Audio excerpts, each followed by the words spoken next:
R K coaching centre by Rahul sir.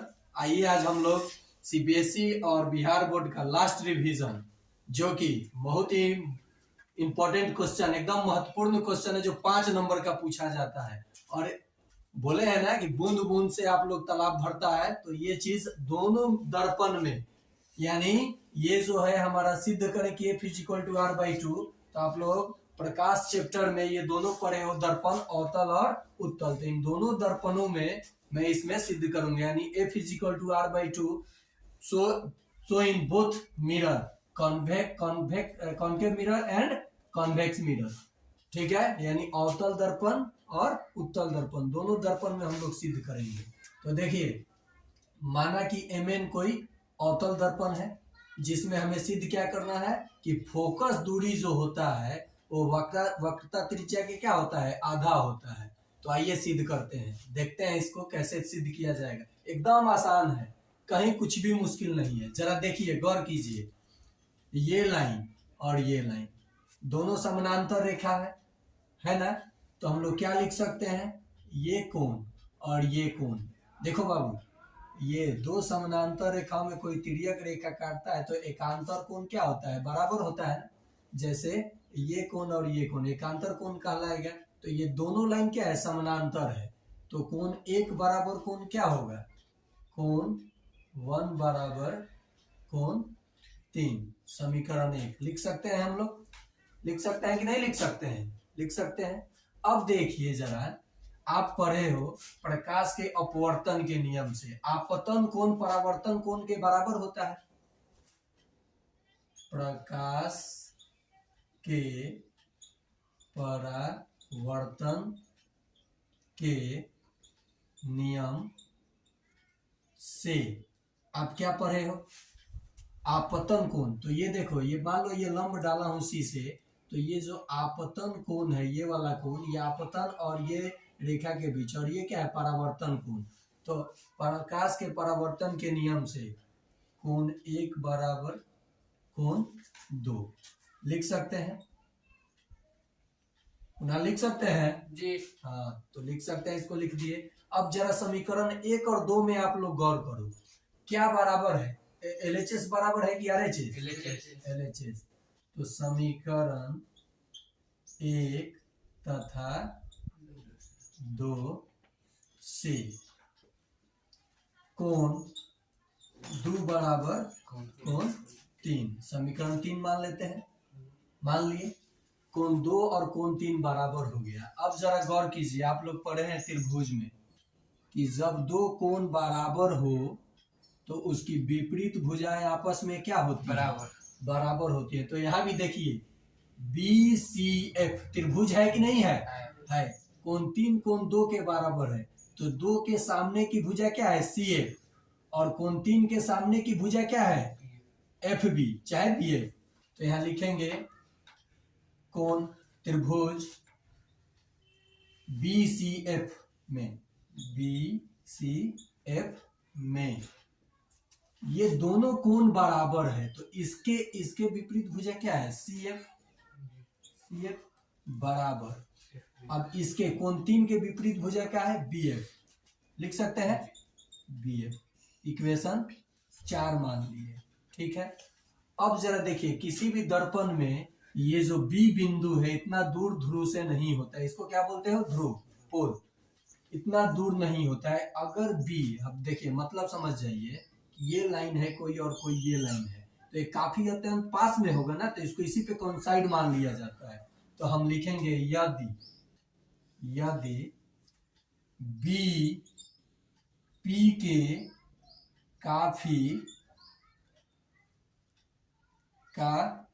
B के नजदीक हो, तो ये जो B पॉइंट है P के नजदीक हो जाएगा, तो FB किसके बराबर हो जाएगा, ये जो FB है हमारा किसके बराबर हो जाएगा, तो हम लोग लिख सकते हैं CF बराबर BF के जगह FP लिख सकते हैं, FP लिख सकते हैं कि नहीं लिख सकते हैं। अब FP देखो बाबू, यहाँ पे CF बराबर FP, हम लोग पूरे CP को पूरे सीपी को, ये इक्वेशन क्या मान लेते हैं 5, पूरे सीपी को हम लोग क्या लिखते हैं, पूरे सीपी को CF plus FP, CF plus FP लिख सकते हैं। अब जरा देखिए FP किसके बराबर है, CF के बराबर है, तो CF की जगह क्या रिप्लेस करूंगा मैं, FP। यहाँ लिखूंगा CP बराबर, देखिए यहाँ देखिए CF बराबर FP, तो CF के जगह FP को रिप्लेस करूंगा, FP प्लस FP। अब आप लोग गौर कीजिए, ध्रुव से वक्ता केंद्र के बीच की दूरी को आप क्या कहते हो, वक्ता त्रिज्या, और फोकस से ध्रुव के बीच की दूरी को क्या कहते हो, फोकल लेंथ। मान रख दो, प्रूफ हो जाएगा। CP बराबर R, CP बराबर R, PF FP और FP और FP मिलके क्या होगा 2F, क्या हो जाएगा, F और F मिलके क्या होगा 2F। इसलिए अब ये F इजिक्वल टू 2 इधर आ जाएगा, F is equal to R/2। Proof हुआ कि नहीं हुआ, कर सकते हो। उत्तल दर्पण में F इजिक्वल टू R/2 साबित करके, ठीक वैसे ही उत्तल दर्पण में हम लोग साबित करेंगे फोकस दूरी वक्ता त्रिज्या की आधी होती है। तो देखिए कंडीशन सब कुछ वही रहेगा। माना कि MN एक और उत्तल दर्पण है, सिद्ध करना है F इजिक्वल टू R/2। ये उत्तल दर्पण है जिसका परावर्तक सतह क्या होता है, बाह्य भाग होता है। जिस गोलीय दर्पण का परावर्तक सतह बाह्य भाग हो उसे क्या कहेंगे, उत्तल दर्पण। ये आपतित किरण, ये परावर्तित किरण और ये फोकस से मिलते हुए प्रतीत दिखाया जाता है, लेकिन वास्तव में मिलता नहीं है। देखिए बाबू, यहाँ ये दोनों लाइन क्या है, पैरेलल है, ठीक है। यहाँ मान लीजिए एंगल 1 EBD, ये देखिए EBD एंगल 1, और इसको मैंने माना एंगल 2 CBF को 2 माना, और फिर मैं यहाँ देखो ABE ये वाला एंगल मैंने 3 मान लिया, और BCF को मैंने एंगल 4 मान लिया, ठीक है।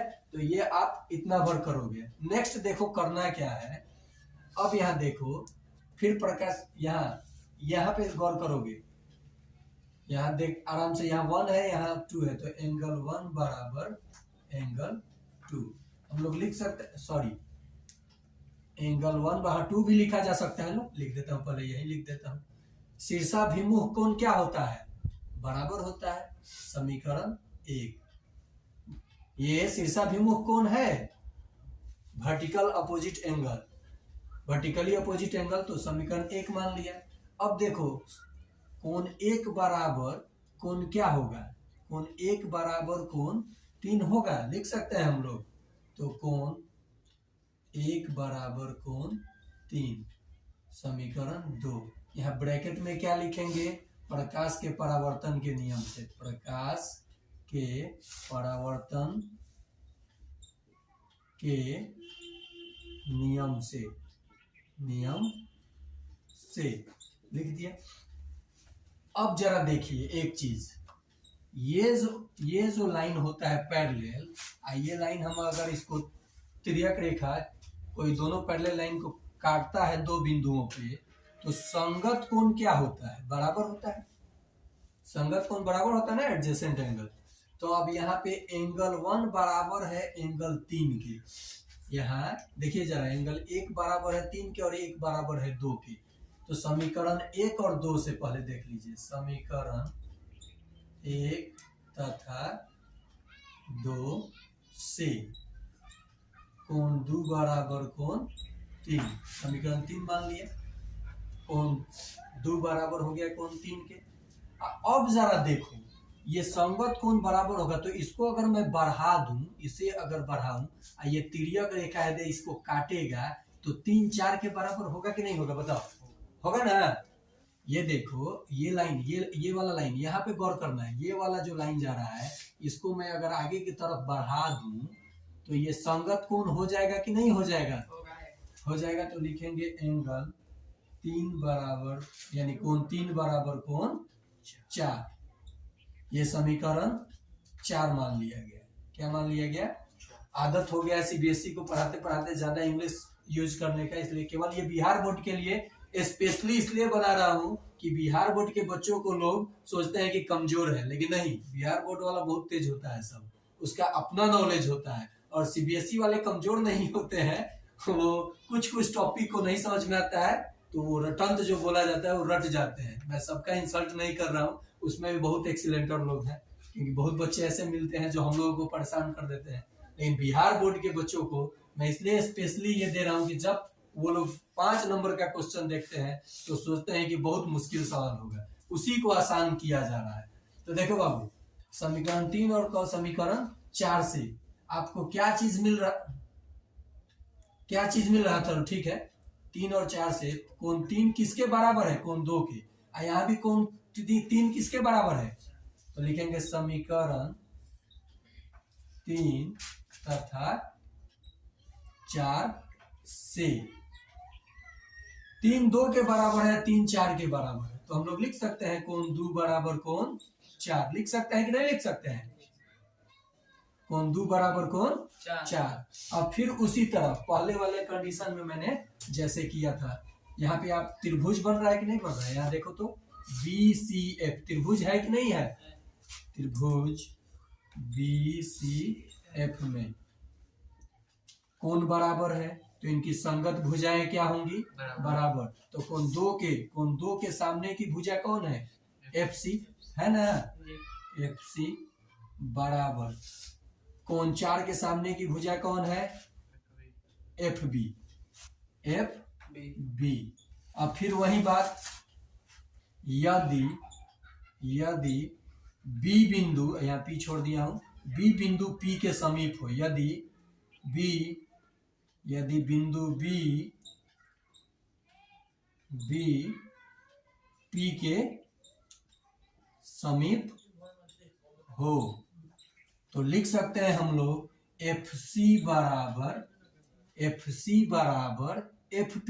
ये एकदम समीप हो जाएगा तो FP हो जाएगा ना, यही लाइन ये हो रहा है, तो FP लिख सकते हैं कि नहीं लिख सकते हैं? जैसे ये लिखा, ये दोनों लाइन आपस में क्या हो गए? बराबर हो गए, तो हम लोग CP बराबर ये पूरे लाइन क्या लिख सकते हैं? FC प्लस FC जोड़ FP लिख सकते हैं कि नहीं लिख सकते हैं? FC जोड़ FP। यहाँ देखो FP किसके बराबर है? FC के, तो लिख सकते हैं यहाँ पे CP बराबर FP प्लस FP। FC देखो, FC FP के बराबर है, तो FP। यहाँ देखो ये दोनों लाइन बराबर है और FP ये क्या है? F है, और ये पूरा डिस्टेंस क्या है? R है। तो यहाँ पे हम लोग लिखेंगे R is equal to F plus F, इसलिए R बराबर 2F लिख सकते हैं ये। तो F इज इक्वल टू क्या लिखेंगे? F is equal to R/2। इसमें भी प्रूफ हो गया।